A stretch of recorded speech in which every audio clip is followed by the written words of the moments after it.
everyone, welcome to the sociology class. So today under the series of research methodology, we are going to talk about measures of central tendency, that is mean, median and mode. A very important topic for all the sociology students. I am your educator Bhairavi Bharadwaj and this is the Telegram channel that you have to join for all the PDFs.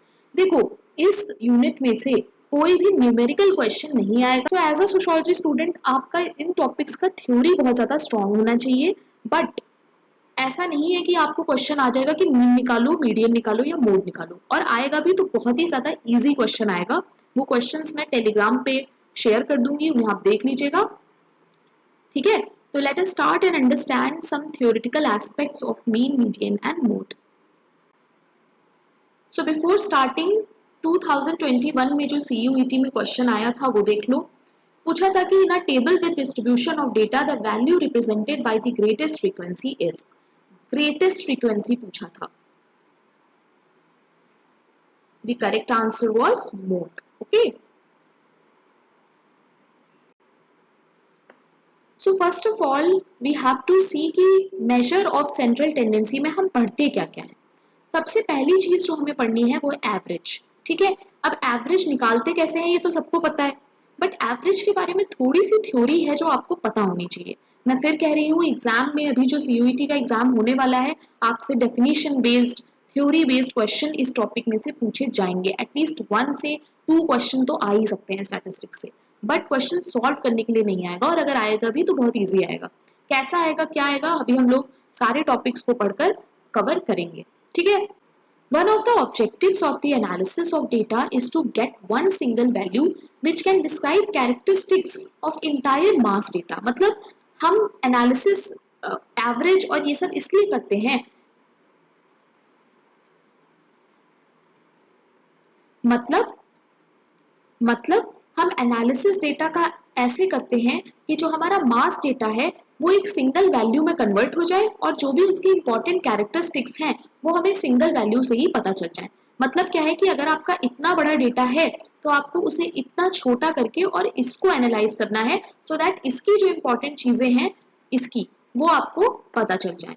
ठीक है, तो ये काम होता है average का, और यही चीजें हमें पढ़नी है मेजर ऑफ सेंट्रल टेंडेंसी में. Now a value satisfying this criteria is central value और एन एवरेज. तो ये जो एवरेज वाला है ना चीज, ये हम इसीलिए निकालते हैं ताकि हमें जो मास डेटा है उससे हम छोटा कर दें उस डेटा को, और हमें सारी इंपॉर्टेंट चीजें उसमें पता चल जाए. That is the reason we calculate the average. I hope आपको ये वाला कॉन्सेप्ट यहाँ पे क्लियर होगा.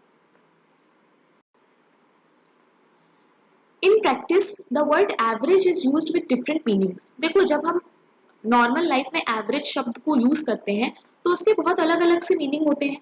In some cases we use the term average to denote a mediocre type. कभी कभी हम उसको एक mediocre की तरह यूज करते हैं, जैसे ये एक एवरेज स्टूडेंट है, ये एक एवरेज एक्टर है, मतलब ना ज्यादा अच्छा ना ज्यादा बुरा. ठीक. In some cases the expression of average we mean typical. कभी कभी हम इसे typical की तरह यूज करते हैं, जैसे एवरेज इंडियन, एवरेज हाउसवाइफ, है ना, यूजुअल जिसको कहते हैं. तो ये कुछ जनरल वेज हैं जिन वे में हम एवरेज वर्ड को यूज करते हैं. इन स्टैटिस्टिक्स द एवरेज रिप्रेजेंट्स और टिपिकल वैल्यू ऑफ डेटा. देखो एवरेज का काम होता है जो पूरा डेटा है उसको रिप्रेजेंट करना. ठीक है, it usually lies somewhere near the centre of the group. That is why averages are termed as measure of central tendency.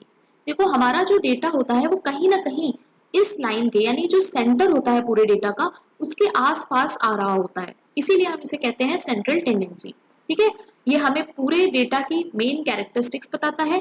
Large volume of data can not be easily understood और remembered, so a single value और summarize. ये तो मैंने बताया कि क्योंकि data बहुत large होता है इसलिए हमें कोई ऐसा मेथड चाहिए था जिससे कि हम उसे छोटा करके और चीजों को समझ सकें, तो उसके लिए हमने अपनाया average.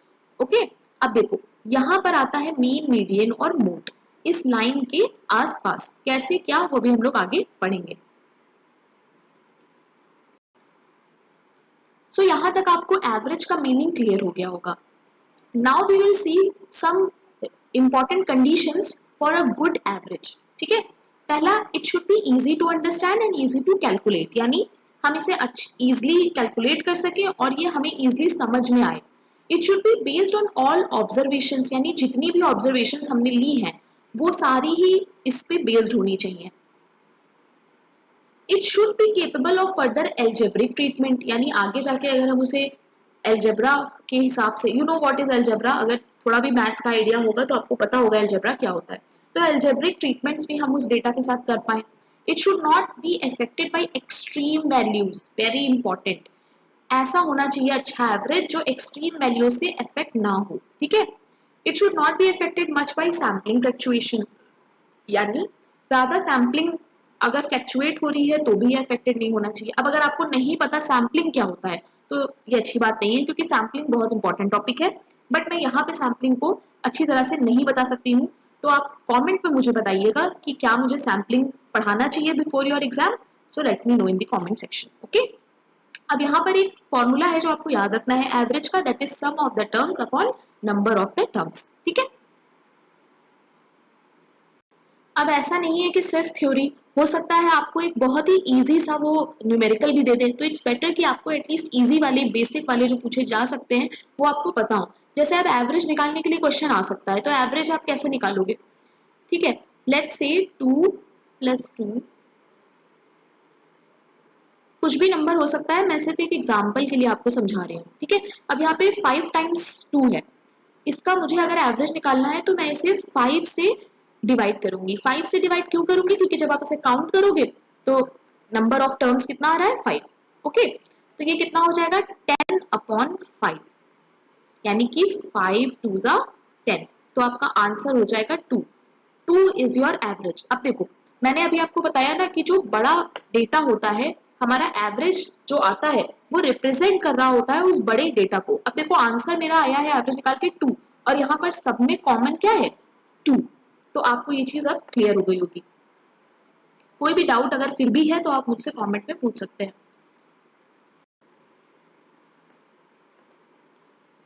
Now we will understand the types of average. ये वाला जो स्लाइड है, ये वाला जो पार्ट है, ये बहुत इंपॉर्टेंट है, क्वेश्चन इसमें से बन सकते हैं, ठीक है। देखो एवरेजेस को डिवाइड किया गया है दो तरीके से, याद रखिएगा। पहला है मैथमेटिकल और दूसरा है पोजिशनल। तो एवरेज को दो तरह से डिवाइड किया गया है, मैथमेटिकल एंड पोजिशनल, ठीक है। मैथमेटिकल 3 तरह के होते हैं जो हम पढ़ते हैं। पहला है अर्थमेटिक मीन, यही आपके लिए सबसे ज्यादा इंपॉर्टेंट है, इसे आपको पढ़ना है, ठीक है। ये वाला और ये वाला आपके लिए ज्यादा इंपॉर्टेंट नहीं है, तो इसे मैं इसमें कवर नहीं करूंगी, बट जो भी इससे रिलेटेड इंपॉर्टेंट चीजें हैं वो मैं आपको टेलीग्राम पे भेज दूंगी एग्जाम से पहले, ठीक है। तो आप एटलीस्ट डेफिनेशन इसकी पढ़ लीजिएगा। Next thing is positional average. Positional average means जो हमें पोजिशन बताते हैं, ठीक है। इसे हम लोग मेजर ऑफ लोकेशन भी कहते हैं, ये भी आपको याद रखना है। कौन कौन से होते हैं वो, मीडियन एंड मोड, ठीक है। तो ये कुछ बातें हैं जो आपको याद रखनी है। मैं फिर से बता रही हूँ, एवरेज दो तरह के होते हैं, मैथमेटिकल एवरेज और पोजिशनल एवरेज, ठीक। मैथमेटिकल 3 होते हैं, अर्थमेटिक, ज्योमेट्रिक एंड हार्मोनिक, जिसमें से अर्थमेटिक मीन आपके लिए इंपॉर्टेंट है। उसके बाद पोजिशनल एवरेज होता है। पोजिशनल एवरेज जो है वो दो तरह का होता है, मीडियन एंड मोड, और इसको हम लोग कहते हैं मेजर ऑफ लोकेशन, क्योंकि ये लोग हमें लोकेशन बताते हैं। सो आई होप आपको ये चीजें क्लियर होंगी। प्लीज इन चीजों को अच्छे से पढ़ के जाइएगा, एग्जाम में इनमें से क्वेश्चन बनने के बहुत ज्यादा चांसेस है। अब हम लोग एक एक करके सारे ही जो टाइप्स हैं एवरेज के उनको पढ़ेंगे, ठीक। मैंने सिर्फ इन चीजों में इंपॉर्टेंट जो पार्ट है आपके एग्जाम से रिलेटेड मैंने वो ऐड किया है। प्लीज ये सोच के मत पढ़ना कि सारे टॉपिक्स में आपको बिल्कुल पीएचडी करनी है, इतना रिक्वायर्ड नहीं है। कंपटीशन वाला एग्जाम है तो बहुत ही स्मार्टली पढ़ाई करनी है, ठीक है। तो देखो मीन मतलब अर्थमेटिक मीन, आपके सिलेबस में डायरेक्टली मेंशन है ये शब्द। तो मीन क्या होता है, मीन सबसे ज्यादा कॉमन टाइप का एवरेज होता है। In simple terms the mean is computed by dividing sum of all average by number of observation. जिस तरह से हम एवरेज कैलकुलेट करते हैं उसी तरह से हम मीन कैलकुलेट करते हैं। आपसे क्वेश्चन पूछा जा सकता है कि कौन सी चीज हम लोग एवरेज की तरह कैलकुलेट करते हैं, आपको ऑप्शन दिया जाएगा मीन, मीडियन, मोड, तो आपको पता होना चाहिए कि मीन जो है वो एकदम सेम है किससे, एवरेज से, ओके। अब ये है फॉर्मूला जो आपको याद रखना है। इसके अलावा मीन की कैरेक्टरिस्टिक्स, मीन के एडवांटेज, डिसएडवांटेज, इनमें से क्वेश्चन आते हैं, तो ये भी आपको याद रखने हैं, ठीक है। और अगर आपको कैलकुलेट करना नहीं आता है मीन, तो आप मुझे बताइएगा mean, median and mode calculate कैसे होता है ये मैं 5 मिनट्स के एक छोटे वीडियो में आपको समझा दूंगी। इन केस न्यूमेरिकल का कोई क्वेश्चन आता है तो आप उसे कर लेंगे। अब ये पार्ट बहुत इंपॉर्टेंट है, ये तो समझ लीजिए आपको एकदम रट के जाना है अपने एग्जाम में, ठीक है। कैरेक्टरिस्टिक से क्वेश्चन आते हैं। देखो मीन में क्या होता है, ऑल वैल्यूज आर यूज्ड, सारी वैल्यूज यूज की जाती हैं, यूनिक होता है। Sum of deviation from mean is zero, very important line, मैं बता नहीं सकती हूँ कि कितनी इंपॉर्टेंट है, ये आपको बिल्कुल रटी होनी चाहिए कि सम डेविएशन जो होता है मीन का वो हमेशा क्या होता है, zero. In other words the positive deviation must balance the negative deviation. क्यों होता है, क्योंकि जो पॉजिटिव डेविएशन होती हैं वो बैलेंस कर देती हैं नेगेटिव डेविएशन को। आपने कभी अगर क्वेश्चन सॉल्व किया होगा तो आपको याद होगा जब हम मीन कैलकुलेट करते हैं, सॉरी जब हम मीन डेविएशन करते हैं, मीन डेविएशन, तो फिर क्या होता है कि कुछ इस तरह से आती हैं हमारी वैल्यूज, नीचे वाली सेम होती है और वो माइनस की होती है, ऊपर वाली प्लस की होती है, और आंसर जो होता है हमारा वो आ जाता है जीरो। अगर आपको ये क्वेश्चंस नहीं पता है तो मैं एक 5 मिनट्स वाले वीडियो में ये सारे न्यूमेरिकल इजी वाले सॉल्व करके आपको दिखाऊंगी। अभी आप प्लीज थ्योरी जरूर अच्छे से पढ़ लीजिए। It is the centre of gravity और balance point of group measure. तो ये सेंटर ऑफ ग्रेविटी होता है और बैलेंस पॉइंट होता है, ठीक है। The mean is easily affected by a change in magnitude of any measure. तो ये एक्सट्रीम वैल्यूज से बहुत ज्यादा सेंसिटिव होता है, मतलब अगर कोई एक्सट्रीम वैल्यू आ जाए जैसे 2, 5, 6, 8 चल रहा है, अचानक से आ गया लेट्स से 25, ठीक है, तो अब ये जो इसका मीन निकलेगा वो इफेक्ट हो जाएगा। तो ये एक्सट्रीम वैल्यूज से इफेक्ट होता है, ये बात भी आपको बिल्कुल अच्छे से याद रखनी है, it is very very important. Okay, the sum square of deviation is always minimum, ये भी आपको याद रखना है। जो भी इंपॉर्टेंट बातें हैं देखो मैंने वहां पे स्टार बना दिए हैं, तो वो आपको एग्जाम में याद करके जाने हैं। मीन निकाला कैसे जाता है, सारे नंबर्स को ऐड कर दो, उसके बाद जितने भी नंबर हैं उससे डिवाइड कर दो। तो ये देखो यहाँ पर मीन निकाल के मैंने दिखा दिया है, जब मैं आपको पीडीएफ दूंगी तो आप इसे अच्छे से पढ़िएगा। अब यहाँ पर मीन के मेरिट्स और डीमेरिट्स हैं जो कि आपको खुद से पढ़ने हैं, ये बहुत इजी है। जब मैं आपको पीडीएफ दूंगी तो प्लीज इसे खोल के अच्छे से पढ़ लीजिएगा, ठीक है। एक बार शॉर्टली हम लोग देख लेते हैं। It is easy to understand, बहुत ही आसान होता है समझना, रिजिडली डिफाइंड होता है, ठीक है। Number of items and average number are known, the sum of values of these items can be directly obtain, sum of the deviation of values from arithmetic mean is zero. तो deviation हमेशा zero होता है, ये आपको याद रखना है। It balances the values of on either side of it, यानी दोनों साइड की जो वैल्यूज होती हैं वो सेम हो जाती हैं। देन ये बहुत कम अफेक्टेड होता है सैम्पलिंग से, ये चीजें आपको याद रखनी है। डीमेरिट्स क्या होते हैं कि कंप्यूटेशन को सारी वैल्यूज चाहिए होती है, अगर आपको निकालना है मीन तो आपको सारी वैल्यूज चाहिए। Sometimes it may give absurd result, मतलब कभी कभी बहुत ही ज्यादा अनकॉमन रिजल्ट हमें मीन दे देता है। It is affected by extreme values, ये भी हम लोगों ने देखा था, और ये इसका एक डीमेरिट है, तो आप ये याद रखिएगा। In case of open and class intervals with arithmetic mean can not be computed. तो अगर ओपन एंडेड क्लास होते हैं तो अर्थमेटिक मीन को करना बहुत ज्यादा मुश्किल हो जाता है, ठीक है। तो ये कुछ चीजें हैं जो आपको एज अ थ्योरी याद रखनी है। अगर मैं इसका प्रैक्टिकल वाला वीडियो बनाऊंगी तो उसे जरूर देखिएगा, तो आपको सारी चीजें क्लियर हो जाएंगी। Now let us understand the topic of median. Median is an important measure of location. याद रखना ये एक measure of location है, ठीक है। When the raw or ungrouped data are arranged in ascending or descending order, the middle observation or the arithmetic mean of two middle observation is the median. यानी जो हमें नंबर्स दिए जाते हैं, इसमें जो डेटा होता है हमारा उसे हम पहले असेंडिंग या डिसेंडिंग में करते हैं, उसके बाद जो मिडल होता है उसको हम लोग मान लेते हैं मीडियन, ठीक है।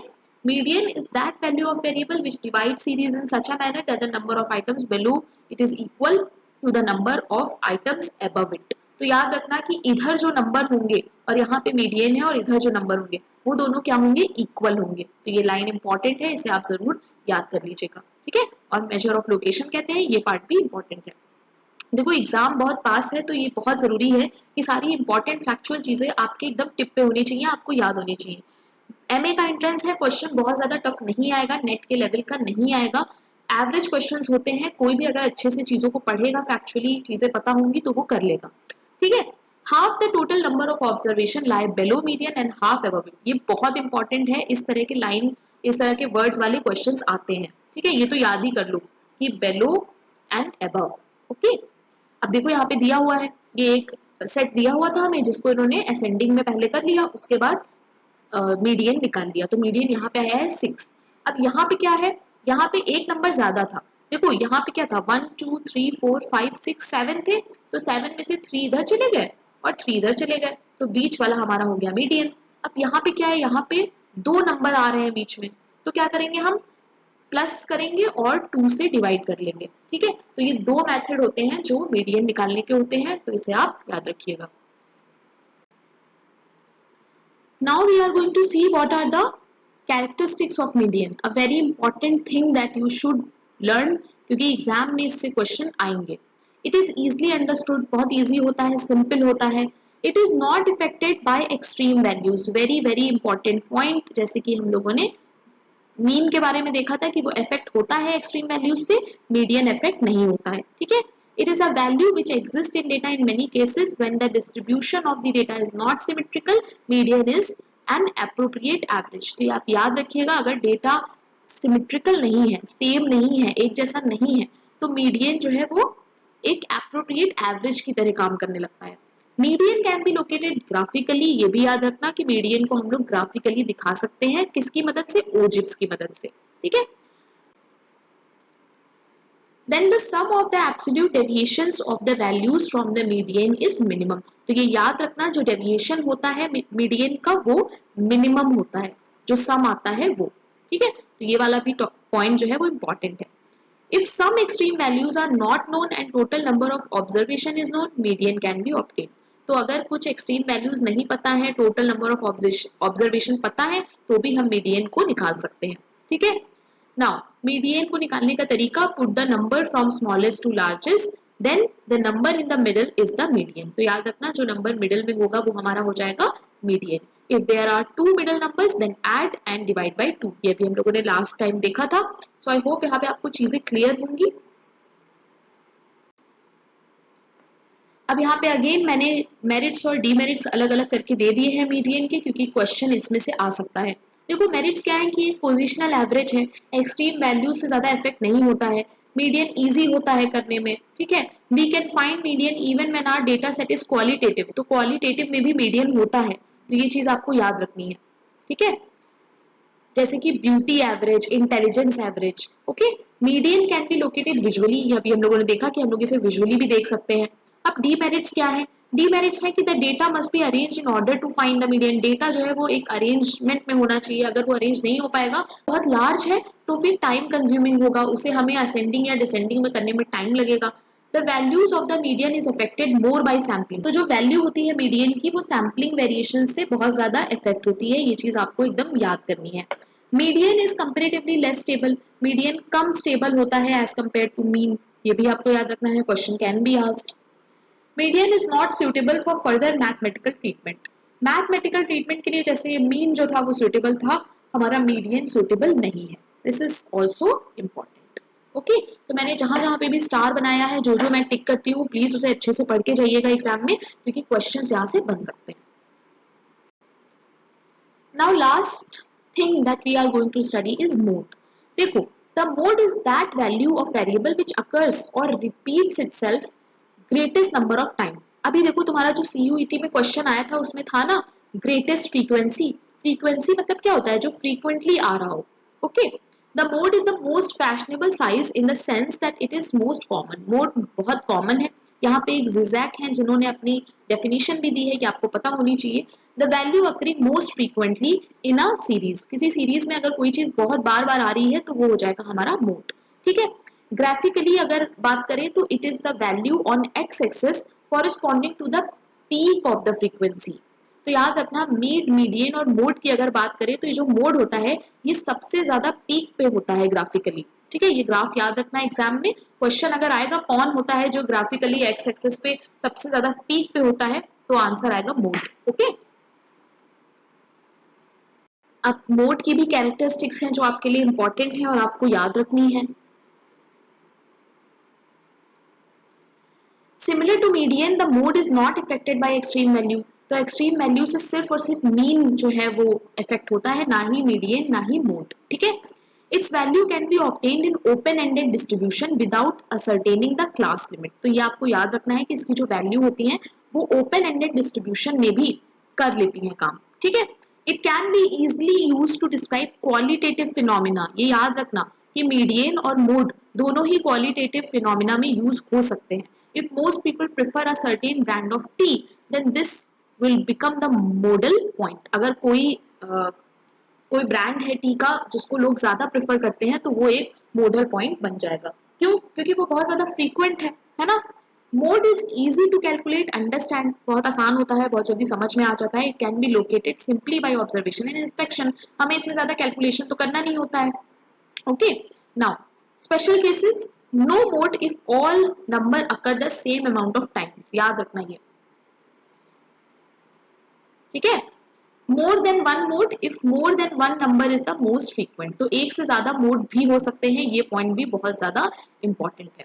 ये कुछ चीजें हैं इनमें जो फैक्चुअल हैं, जो नहीं चेंज होती हैं, तो ये आपको बिल्कुल याद होनी चाहिए। अब मोड के कुछ डीमेरिट्स देख लो। मेरिट्स नहीं है इसमें क्योंकि जो कैरेक्टरिस्टिक्स थी वही इसके मेरिट्स थे, ठीक है। Quite often there is no modal value. कभी कभी क्या होता है कि मॉडल वैल्यू नहीं होती है। It can be bimodal or multimodal or it can have all model values making it significant more difficult to measure। कभी कभी बहुत ज्यादा डिफिकल्ट हो जाता है मेजर करना, ठीक है, क्योंकि बहुत सारी वैल्यूज आ जाती है मोड की।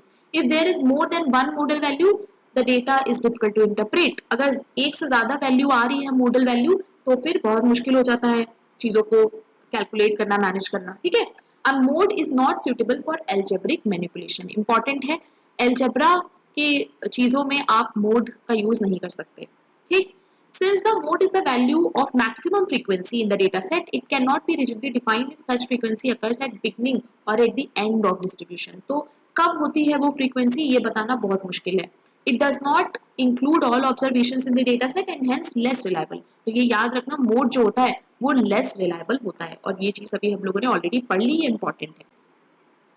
So that's it for today guys, I hope you like this lesson। मैंने बहुत ज़्यादा कोशिश की है कि मैं सिर्फ ऑन पॉइंट चीज़ें आपको बताऊं, और क्योंकि एग्जाम में बहुत ज़्यादा डिटेल में जाने की ज़रूरत नहीं है इस टॉपिक। अगर आप इस PDF को सिर्फ पढ़ के जाएंगे ना तो भी I can make you sure कि इस टॉपिक से जो भी क्वेश्चन आएगा आप अच्छे से सॉल्व कर लेंगे। तो मुझे कॉमेंट में बताइएगा if you like this lesson. Don't forget to join my channel because I teach sociology and I try my best to teach in a very simplest manner। तो प्लेलिस्ट में जाइएगा और देखिएगा किस तरह से चीजें हैं और उन्हें पढ़िएगा। Don't forget to join my Telegram channel क्योंकि सारे ही PDFs हैं, जो इंपॉर्टेंट चीजें हैं वो आपको मेरे टेलीग्राम से ही मिलेंगी। ये मेरा पर्सनल टेलीग्राम है, अगर आपको मुझसे कोई भी बात करनी है, मुझसे कुछ भी शेयर करना है तो आप कर सकते हैं regarding sociology. So thank you very much guys, keep learning.